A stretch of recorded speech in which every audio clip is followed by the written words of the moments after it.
Good morning, everybody. I would like to make the following statement after the adoption by the Security Council of the Resolution 2328.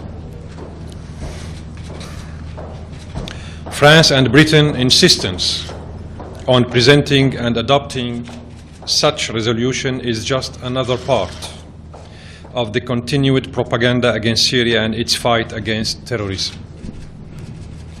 While we respect the Security Council resolutions, we are aware of the real purpose of their efforts, which is to protect the terrorists. And I will explain why later on. Not the Syrian people. Especially after the image become clear and Aleppo has been liberated from terrorist groups. I would like to share with you that right now, the last terrorists in some districts of the eastern part of Aleppo are evacuating their strongholds. And Aleppo this evening will be clean.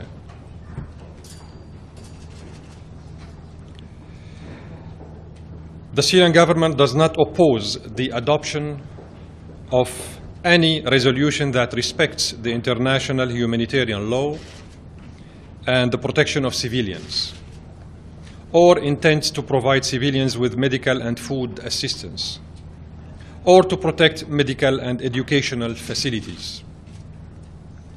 We are saying that because the Syrian government till now is presenting up to 80% of the humanitarian assistance provided to all our people all over Syria, but in particular to the civilians who are still, hopefully this evening there will be no more civilians, but who are still in some districts of the eastern part of Aleppo.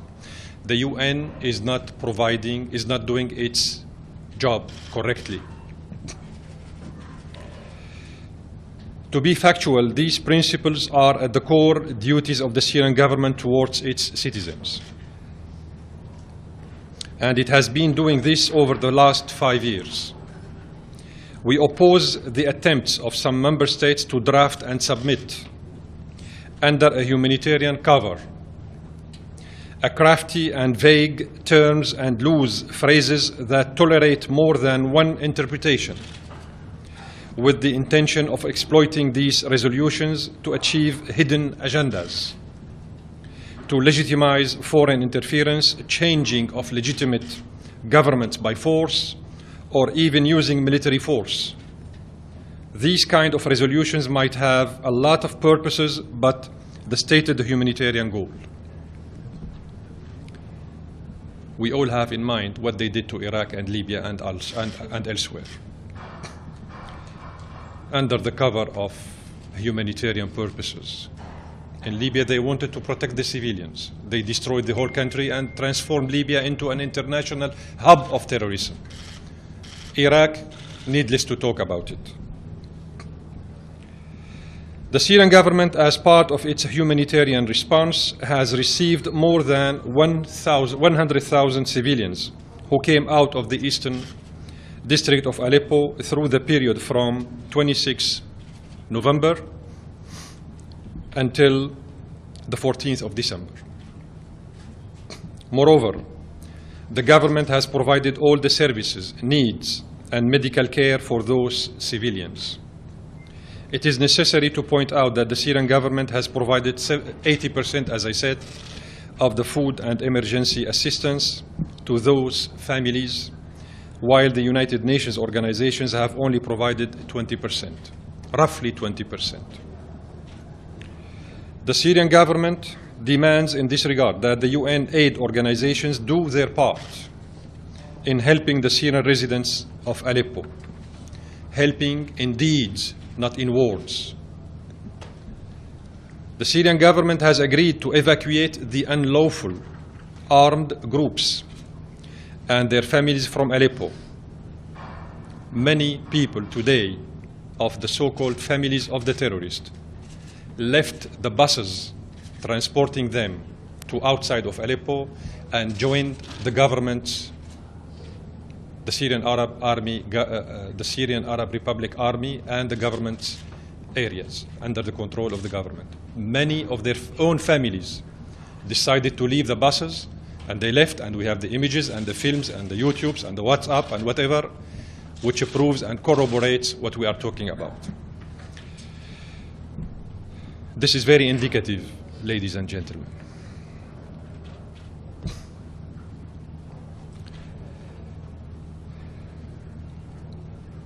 However, the armed terrorist groups repeatedly breached the terms of this agreement, like trying to take a number of prisoners and bodies of martyrs with them, or to carry their medium weapons. According to the agreement with them, the terrorists should have left their strongholds carrying with them their light weapons only, and not taking with them any hostages, any bodies of martyrs. They did not respect these terms of the agreement, and they carried on with them their medium-range weapons and many of the kidnapped and abducted Syrian soldiers and civilians with them, as well as the bodies of too many martyrs. This is the reason why the whole operation got stopped yesterday. Despite of all of this, the Syrian government is still ready to evacuate remaining unlawful armed groups in the terrorist pockets in the eastern part of Aleppo. And it has organized yesterday a convoy to evacuate 3,750 terrorists and their families. Unfortunately, some member states in the Security Council and the mainstream media continue to defend and support the genetically modified armed Syrian opposition, moderate by definition, while turning a blind eye to the crimes committed by them, such as burning the evacuation buses yesterday. I guess you are aware of this. The media told you that the terrorists burned only 5 buses. No, this is not correct. They burned 25 buses and took their drivers hostages, and they killed 3 drivers out of them. And using a 7-year-old girl as a suicide bomber. 7 years old girl as a suicide bomber at a Damascus police station 2 days ago. I guess you are aware of that too. Instead, France and some other member states in the Council did not say a single word of condemnation of these terrorist attacks against the evacuation buses that were sent to evacuate the sick and wounded from Kafraya and Al-Fu'a. They didn't even say one single word on this little girl, 7 years old, who was sent as a suicide bomber through remote control from outside the precinct, the police precinct. These people inside didn't find enough time for them to issue a condemnation. Despite our belief that some member states within the Council seek to rescue their spoiled moderate terrorists from facing their fate, we are dealing with the adoption of this resolution as a legal and moral test for these countries, as a chance, if you want, for them to prove their good intentions, if they do have any, and their real interest to meet the humanitarian needs of the Syrian people without any hidden, hostile and intrusive agenda towards the government and the people of Syria. I would like finally to share with you this information. The Syrian competent authorities have gathered information saying that many foreign officers, intelligence and military officers, who are in the eastern part of Aleppo with the terrorist groups are trying to exit their strongholds in the eastern part of Aleppo. I will say before you their names and their nationalities. Mu'taz Oglakan Oglu, Turkish. David Scott Winner, American. David Shlomo Aram, Israeli. Muhammad Sheikh al-Islam al-Tamimi, Qatari. Muhammad Ahmed al-Sabyan, Saudi.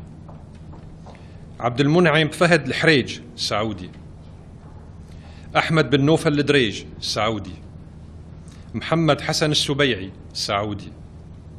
Qasim Saad al-Shumari, Saudi. Ayman Qasim al-Tha'albi, Saudi. Amjad Qasim al-Tirawi, Jordanian.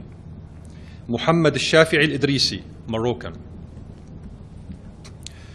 These Syrian moderate opposition individuals who have foreign citizenship and nationalities are trying to escape from the eastern part of Aleppo with the terrorists. And this is why you saw this hysterical move in the council for the last 3 days. Because the main purpose is how to rescue these terrorist foreigners, intelligence officers, from the same countries who pushed for the adoption of the resolution out of Aleppo. Mr. Ambassador, the UN ambassador says at the highest level, the UN says, Mr. Ambassador, that your government does not allow humanitarian aid delivery into Syria, and then you're saying that the UN is not doing its part to deliver this humanitarian aid. Just two quick questions, Mr. Ambassador. One, are you going to implement this resolution in Syria in full? And two, are you going to let the UN humanitarian aid delivery into Aleppo and other parts of Syria? Thank you. The provision of the resolution that we have just adopted in the Council has been implemented by the Syrian government for 5 years. So this is not something new for us. On the contrary, we are welcoming the good intentions, if there are any, behind the adoption of this resolution, meaning that we would like to see genuine partners with us to implement the provision of this resolution, because it has always been a one-way ticket while implementing the humanitarian assistance in Syria. It has always been the Syrian government who provides 80% up to the, from the overall assessment of the needs.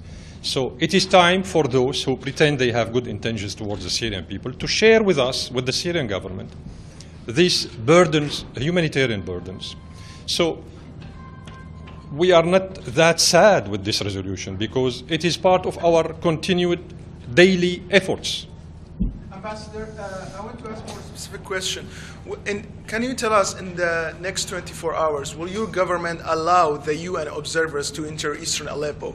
And can you, does your government guarantee the safety of UN observers when they enter Aleppo? Hold on. You are reading the map wrongly, my friend.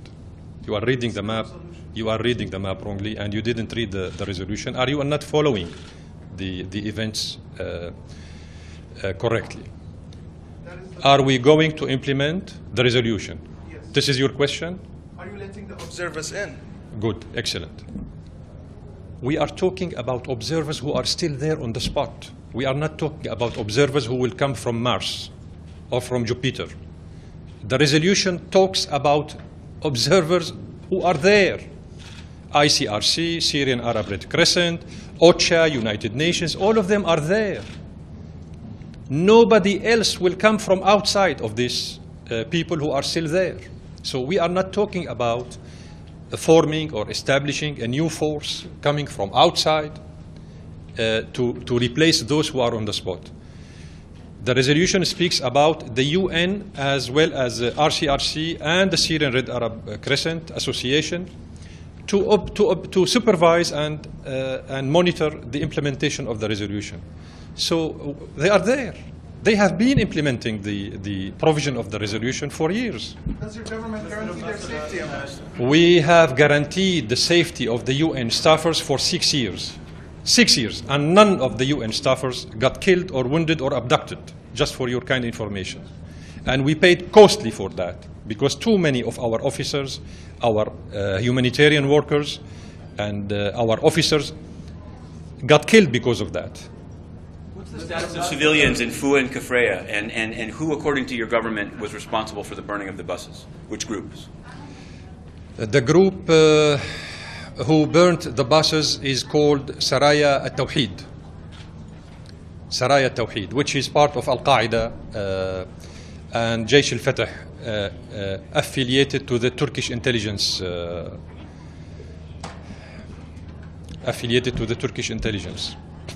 Did anyone get out of the two? I mean, what's the status of people in Fu and Kafraya? They killed 3 drivers, abducted the remaining 22 other drivers, burnt 25 buses, prevented, of course, the evacuation of the wounded people from Kafraya and Al-Fu'a. But today, we have succeeded evacuating hundreds of these wounded people from Kafraya and Al-Fu'a. Mr. Ambassador, You mentioned these names and their nationalities. What are you planning to do with them? Are you going to let them go out? Are you going to arrest them?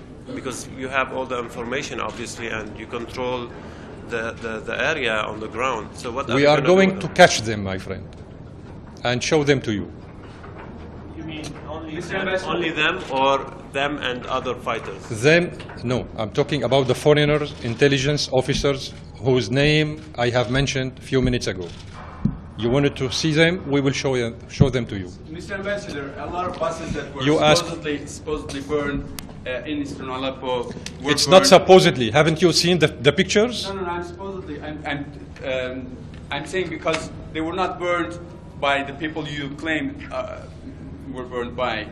People say that they were burned by. Forget about people. Like Forget Hezbollah, about the people. like I have the film We of have the the films, burning Mr. Ambassador. of the Everybody has the buses films. with the slogans of the leader who burned the buses, claiming Allahu Akbar and identifying himself.